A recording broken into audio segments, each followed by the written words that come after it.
Welcome back to the KickNPost YouTube channel and podcast with your hosts Amal Thompson and Chris Perry. And here's the first of our player profile coverage.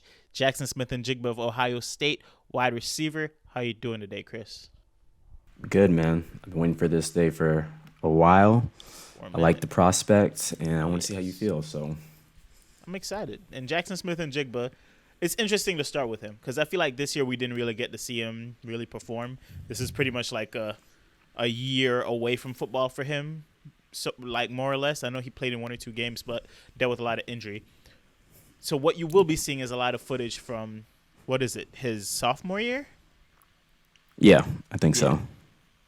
Which, obviously the strengths of Jaxon Smith-Njigba, you've probably heard recited 1,000 times. The footwork, the route running, route specialist, body control, which there's some crazy clips out there. We might have one running right now of his crazy body control. But I also want to lean on one thing that I've seen a lot in his highlights, and it's his ability to find open space at the end of his routes. Like, you know, younger receivers sometimes find themselves running past the open spaces and not really giving their quarterback an opportunity to fit balls into certain areas of the field. He finds the zones like kind of naturally. I don't know if you've seen that in his tape or not. Nah, it is a trend for him. He just knows when to gear it down a level. Like, he's not the fastest. That's his biggest notch, but he knows defenses, he understands coverages, and he just finds the spot. It's like comparable to Kelsey almost, because he'll be wide ass open, and it's like knowing who he is and what he does, how is he continuously getting that open on like a Kelsey, on like a Cooper Cup type level. So he plays at his own pace. But it's not just the fact that he plays at his own pace. He forces defenses to adjust to his pace. So when he's coming off of, I saw him on a post route on one highlight where most young receivers, they are just gonna try to either create their own space past the DB if they run a route. But I see this man almost slow down to a stop to give CJ Stroud a window to kind of fit a ball, and I think that's day one starter potential type talent. That stuff you can't really. It takes a little bit of I guess, a solid wide receiver coach to kind of teach that. But I don't think it's a thing you can naturally teach. I mean, it is something that develops over time within the league, and that's like a big knock on a lot of receivers. Like a comparable one would be John Ross, is they only know how to run routes at one speed, and like that's easily to lock up in the league. Like if you know exactly what that person's going to give you every time. You know when they're running post, you know when they're running go, and it's a stop. There's not much variability. But with JSN, it's like you don't know what he's doing until he does it, no matter how fast he is. What his edge is with quickness. So if you don't get it on the mark, he's going to catch the ball. And then on top of that, he's such a safe route runner. I love how he has that like Tyler Lockett-esque, like just knows when he's about to get hit and just gets on the ground. It's not even worth the impact. And it's like that's going to be like something to look forward to down the road, because just longevity wise, he already has a history of injury.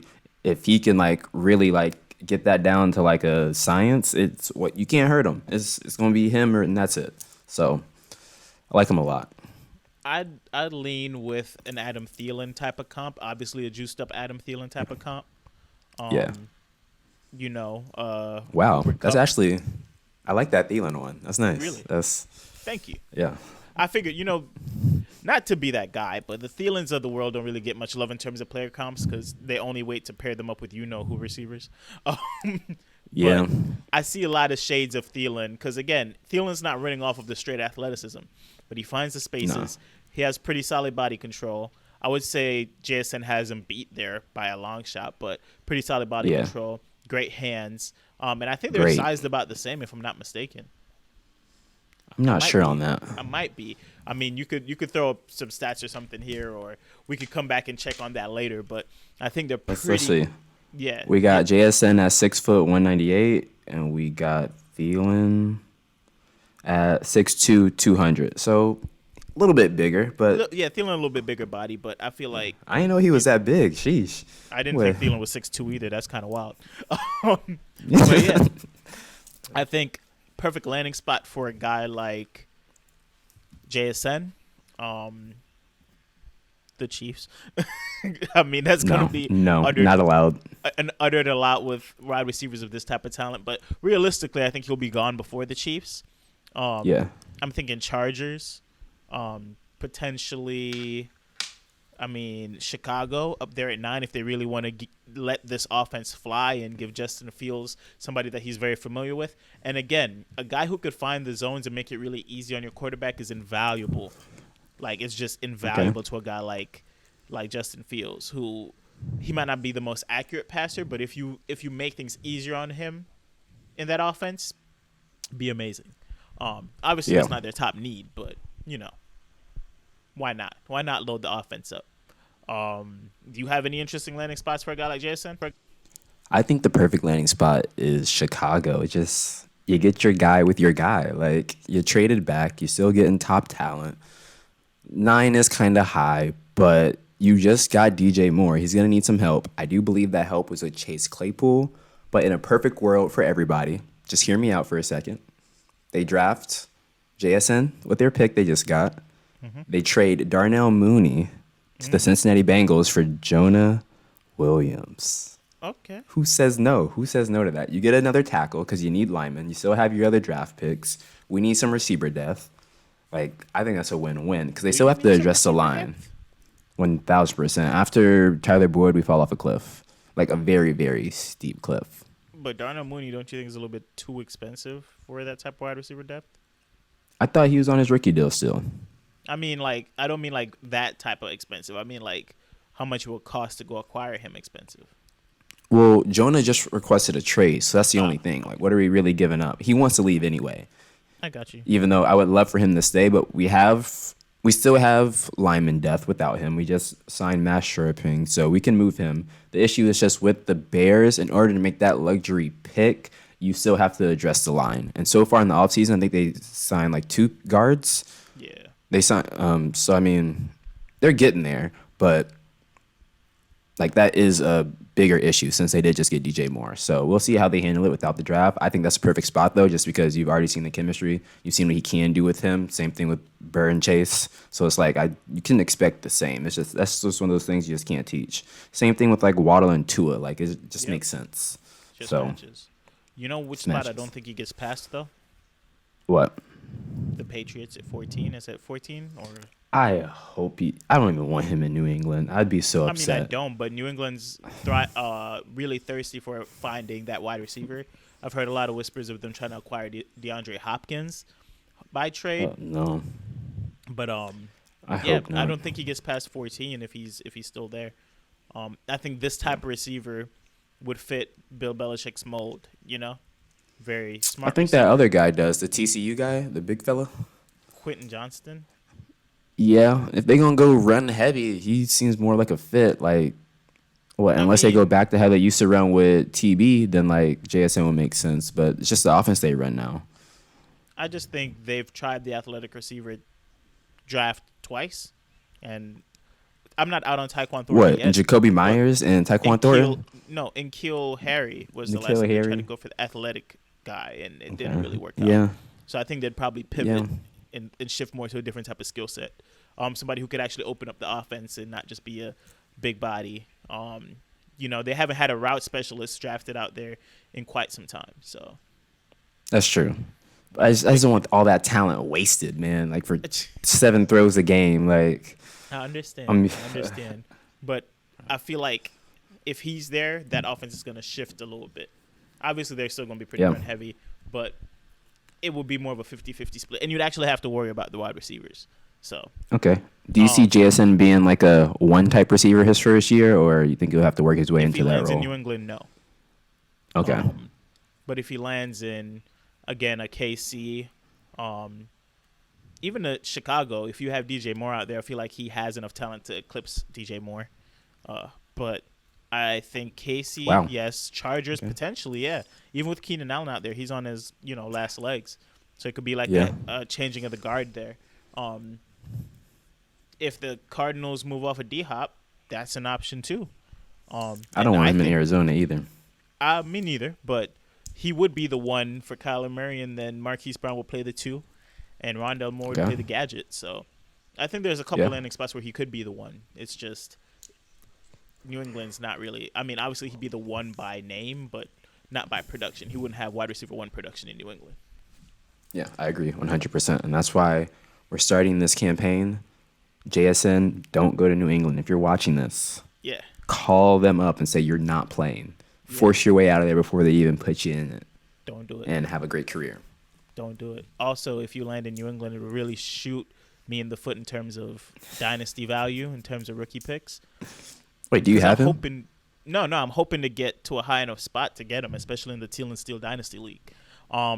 Which there'll Okay. be more content surrounding that on the channel as soon as I can figure it out. But yeah, I'm trying to move up to the 1.5 potentially, and that's the guy I'm looking at pretty heavily. So I would like the landing spot to be pretty solid for him. But if not, and he slides a bit, I could probably get him at a discount at 1.7. So, you know, we'll see how things Okay. pan out. Okay. We'll see how things pan out. How high would you pay for him in a rookie draft right now? That's funny you said that. I was actually just trying to finagle my way into getting him like 10 minutes ago. I would pay. See, that's my issue. I don't want to pay until I know, and I will be willing the to thing. wait and then just pay the premium rather than I pay somewhat of a okay. premium and I then he see what goes to you're New England and then it's like, well, shit. Like I rather just wait gotta and find pay the out. tax. Yeah, I got to see what's matching up. Everyone has a price. If he goes to Chicago, that price is high, and I'll buy. Not worried. Okay. So He's not slipping past. If I have a pick between the 1.5 and the 1.10, I'm comfortable paying any of those prices. And of course, if he goes past that, it's an easy smash on that draft button for me, no matter the landing spot. But 1.5, yeah, I think 1.10, the he landing fell spot through the has to 6 be through nice. 8 now. I think AR justified a top 5 spot for Dynasty, and people are going to reach. So he should be in that 6 to 8 range, depending on how you're feeling. I agree. I think we should So. make AR the next video since you mentioned it. We should cover AR, which that one will be a little bit of a lengthier one. Yeah. But yeah, any closing thoughts on JSN? Slow feet don't eat. Slow feet, but That's I was it. gonna say, Yeah. isn't he slow feet though? Wait, you said what? I said, isn't he Mr. Slow Feet though? No, he's quick feet. Quick feet eat. He's quick feet. Okay, he's Quick quick feet. feet He's eat. just slow acceleration guy. Slow strides. Yeah, Slow long. strides, but quick feet. Yeah. There we go.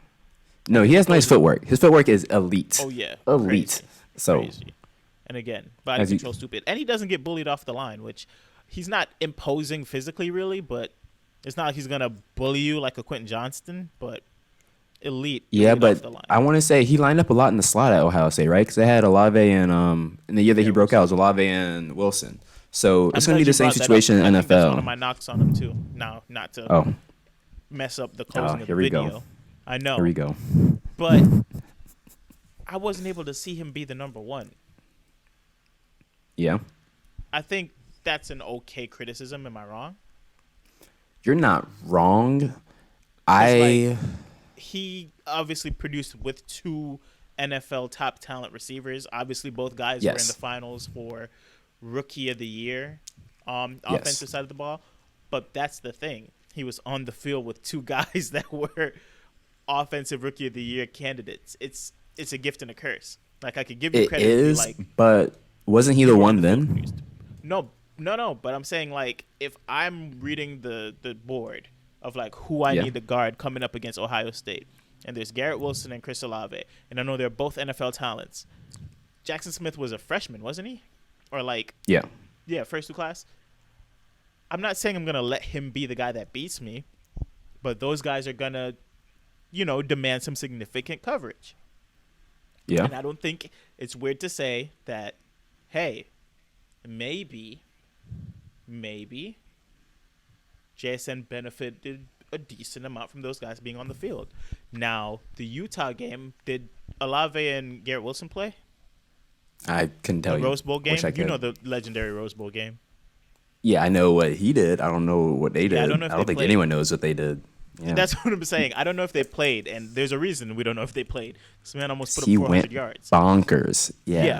Like, But if he played in that game as a solo receiver and did that, then I'd have a lot to take back. But I'm still a little bit iffy is like, how much did he benefit from being on the field with two NFL receivers?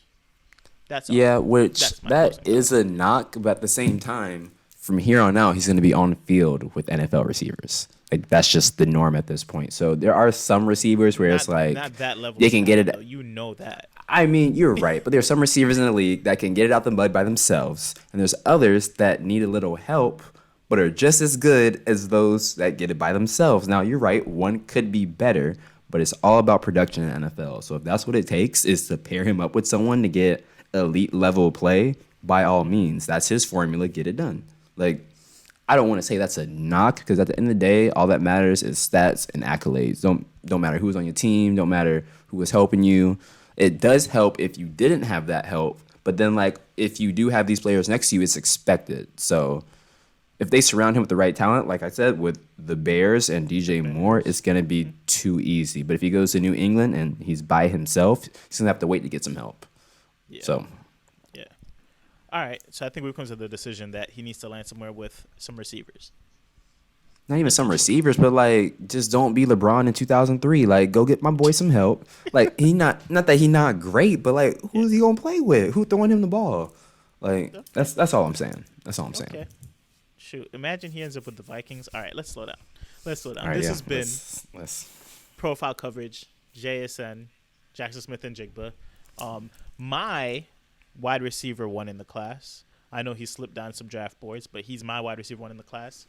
Chris, I don't know where you have him ranked, but he's number one for me too. he's his number one too. So we started off with the number one guy. Next video in terms of player profile coverage, I think we're gonna drop you the not QB one. I like AR.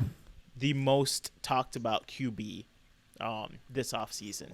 And we'll see where we land in terms of how we feel about this guy.